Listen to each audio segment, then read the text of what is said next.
Hey everyone, welcome back to the channel. In today's video, we're going to go over the big three from Scarlet and Violet. Now, the title and the thumbnail sort of says it all when it comes to the big three. These are PSA 10, the hottest three cards from Scarlet and Violet. I'm going to go over a bit of data to do with them and maybe a bit of speculation as to what the future holds for those three cards. Before we jump into it though, I guess we need to give a little bit of background around the Scarlet and Violet era. When it first came out, I suppose, community sentiment, particularly in the collector/investor space, was a little bit off-put. We come off the back of such a stellar era from sets like Chilling Reign, Fusion Strike, Evolving Skies, Celebrations to an extent, continued through to sets like Lost Origin, Astral Radiance, Silver Tempest, Crown Zenith. Things really ramped up towards the latter half of the Sword and Shield era, and maybe people felt like it went off the boil a tiny bit when Scarlet and Violet base set come out. And you know what? There was, I suppose, some sentiment around lack of big chase cards. Well, here you have it. Today's video is about the three biggest chase cards from the Scarlet and Violet era. And like I said, the thumbnail sort of says it all. It's the Magikarp from Paldea Evolve, the Greninja from Twilight Masquerade, and the Charizard from 151. What are some nicknames for that? Sunzard, Body Positivity Charizard, after maybe he looks like he's been in a good paddock for a while and doesn't have much of a neck or a very thick neck. But poor Charizard there cops a little bit of flack. Body Positivity Zard, I don't mind that one. Anyway, let's jump into those three, hey? So to give you a background around a little bit of it, let's start with Magikarp. I'm going to talk through, graded population, what the chance of it grading a 10, the odds of actually pulling the card, and what current PSA 10 pricing sits at. And then we're going to get into a bit of, like I said, speculation, for lack of a better word, on what the future of these three cards holds. So let's start with Magikarp. There is 5,747 graded copies of this card. And out of that, only 1,306 have graded a 10. If you do the maths on that, that's a 22.8% conversion rate into a PSA 10. Now, that's pretty damn poor. The start of Scarlet and Violet era had really, really poor quality control, both in base set, Paldea Evolved, and continued on even to the next sets. Even 151 doesn't have great quality control. I'll get into that a bit more with the Charizard. But as a result, 22.8% conversion rate. Now, coupled with the fact of the artist behind this card, Shinji Kanda, who also created that beautiful Giratina from Lost Origin, amongst other nice cards, also the Magneton that comes out as the ETB promo for Surging Sparks.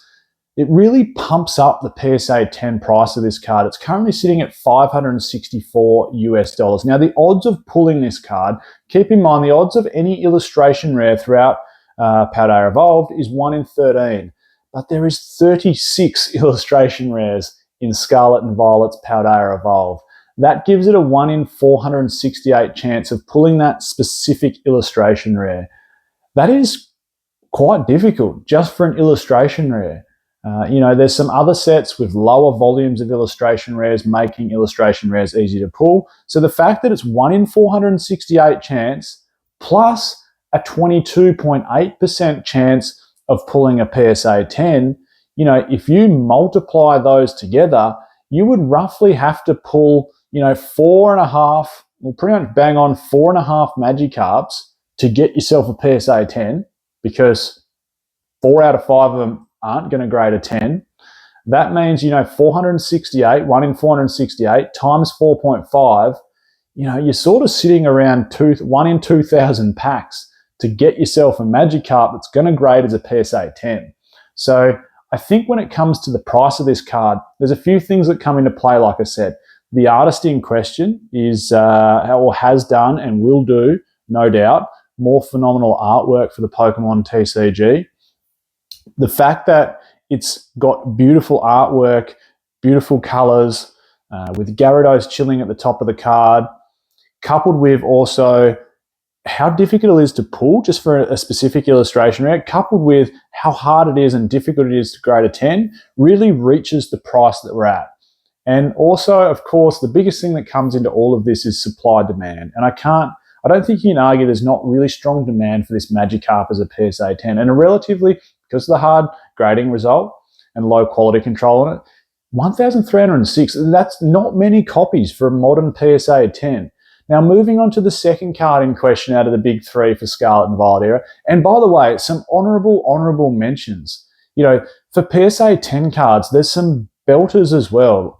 Honourable mentions, Charizard from Paldean Fates, Bubble Mew from Paldean Fates, even things like Charmander, from 151. That in a PSA 10 has been reaching unbelievable heights. Not as much as the Charizard, of course. That's why I don't have it in the top three, but honourable mention to some of those cards. There's more as well, but that's just some honourable mentions I thought I'd pass on. Greninja, though, the next one on the list. So a little bit of stats around this. There's 3,297 graded copies of the Greninja, and 2,034 have come back as 10s. So as you'll see, quite quickly, straight off the bat, this is an easier card to grade than the Magikarp at 61.9% conversion rate to a PSA 10.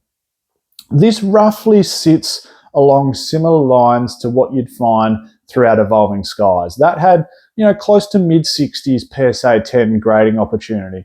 That's why you'll see, a raw Umbreon is so close to, PSA 10 prices. So as a result, Greninja, it's sort of selling somewhere around, that 540 to 650 mark as a PSA 10. To talk you through getting it and grading a 10, so what are the odds?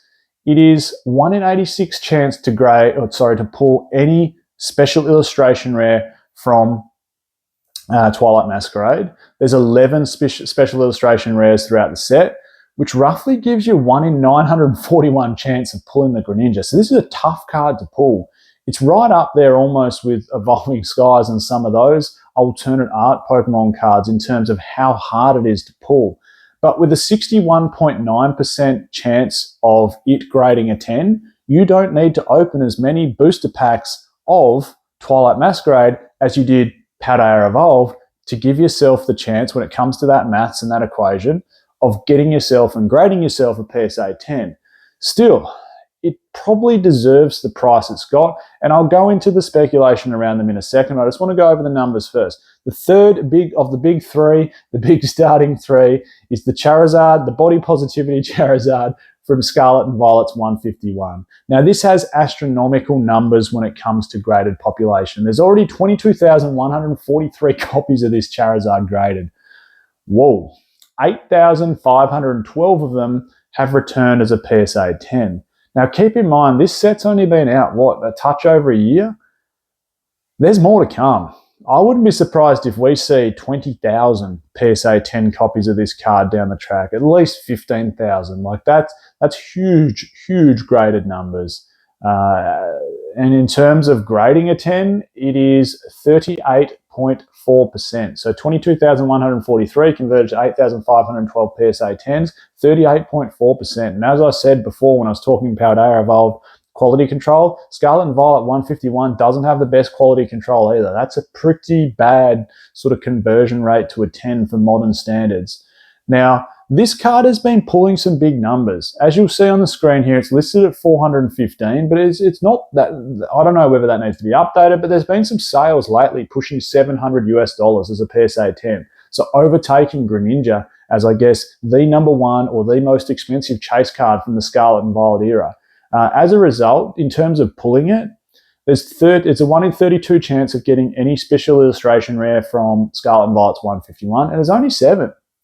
It left out. We know the English version of 151 left out, the Mew and Mewtwo, which become, promo cards from the Ultra Premium collection. So times 32 by 7, you get 224. So it's a relatively easy card to pull.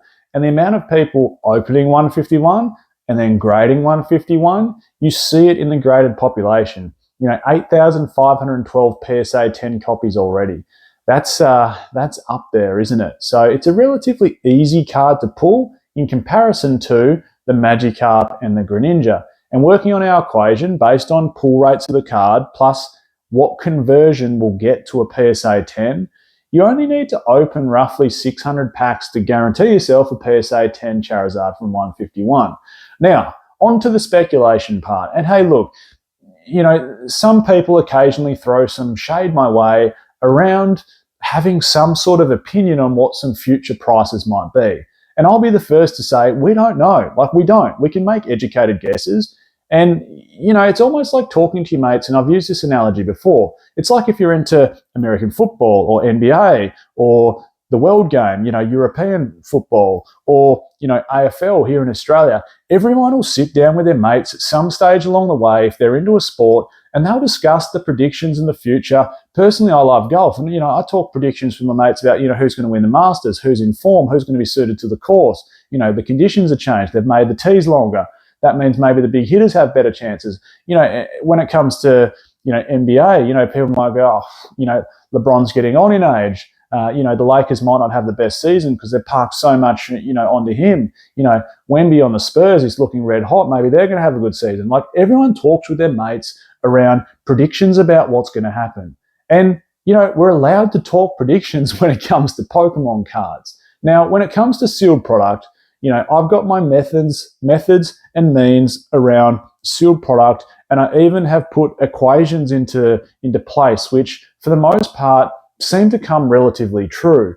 And I've made note a million times on this channel. I know that's a hyperbole, but I've made note a lot of times around how safe sealed product is and how the trajectory will roughly go based on print numbers, total set value. But when it comes to singles, I'll make things very clear. It's so hit and miss. No one really knows when it comes to singles. And hey, look, any one of these 3 sets could cop another big reprint or another medium-sized reprint or another small reprint. And all of these things could impact the value of these cards. Singles are so hit and miss. They're so up and down. You can have massive wins, but you can also have massive and very quick and hurtful losses on them. I'll be the first to say that. So any value guessing when it comes to singles is simply speculation. But if we look at them, I think 151's a home run no matter what, particularly if you've got sealed product. And probably the best product is the Pokemon Center Elite Trainer Box because of that Stamp Snorlax promo, the cases of booster bundles.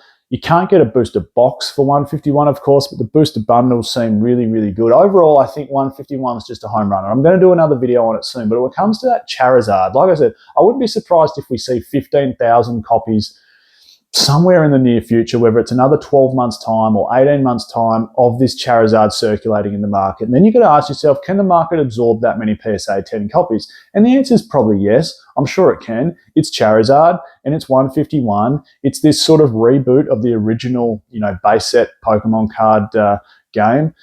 We see, what are we up to now? Maybe 13,000 copies of Umbreon in a PSA 10 from Evolving Skies, and that's still holding super strong. It's not as popular a Pokemon, arguably, as Charizard. He's probably the second mascot behind the whole franchise behind Pikachu. So, you know what? I don't think that will come into play with the future price of that Charizard. I think the market will absorb 15,000 PSA 10 copies. The fact that it's difficult to grade, I think, also adds weight to it. The fact that it's easy to pull, I think that means people will just chase it more because they know it's, they've got a chance. They feel like they're in with a bit of a chance for it. Its future price, yeah, look, I think the market will just absorb it. Like, I can't see this card really going down in price as a PSA 10, even with those amount of copies. I think it's either going to remain relatively stable or possibly in the coming years, particularly once 151 moves out of rotation, possibly go up in price a touch more. Like, it might be its new floor, the $700 as a PSA 10 possibly. The other one I wanted to talk to you about quickly is Magikarp, and of course we'll get to the Greninja at the end. But speculating around Magikarp, I think same thing. Paldea Evolved has been out for a little while now. Like, it's not a fresh set with risks of maybe massive reprints. We know it's just had a small one. I think the market will absorb that price pretty quickly, and based on how difficult the card is to pull and how difficult to grade it is as a PSA 10, we've got 1,300 copies at the moment. What are we going to be left with in the long run? Maybe 2,500 copies? And you know what? That's not many for a modern card. That could mean that this card is one of the most difficult and low pop, really sought after era cards. It's going to be, we could see some belters come out, but I still think it's going to be one of the 10 chase cards from the whole Scarlet and Violet era. And to only have 2,500 PSA 10 copies of it, I wouldn't be surprised if that puts some upward pressure on the price of this card, particularly again once it moves out of rotation and even when we get into the next era past Scarlet and Violet. And you know what? I think the exact same sentiment when it comes to the Greninja. The Greninja is a little bit different because it's super, super difficult to pull, but it has a really, I shouldn't say easy, but it has an easier conversion rate to a PSA 10 from the Charizard and the Magikarp. Greninja is one of those ones where I just don't feel it can hold on as its raw price at $275. It's such a fresh set. We're very likely, I believe, to see a reprint of Twilight Masquerade, or whether that's a small one, a medium one, or a large one at some stage. Probably a small one or a medium one. And look, the market will probably absorb it because it wants to chase that card. I think its PSA 10 price will hold pretty or relatively stable for a while. Maybe it'll get dipped a little bit if it gets a reprint, but same thing, same sentiment as Magikarp and the Charizard. Once these cards go out of rotation, we'll see the same thing. We'll see that upward pressure like we saw with a lot of Sword and Shield old arts, where they uptick a little bit and maybe they'll come back to earth a little bit when we push into that new era. So that's my predictions around those three cards. Hey, what's your favourite of the three? Let me know down below. Is it the Charizard, the Magikarp, or the Greninja?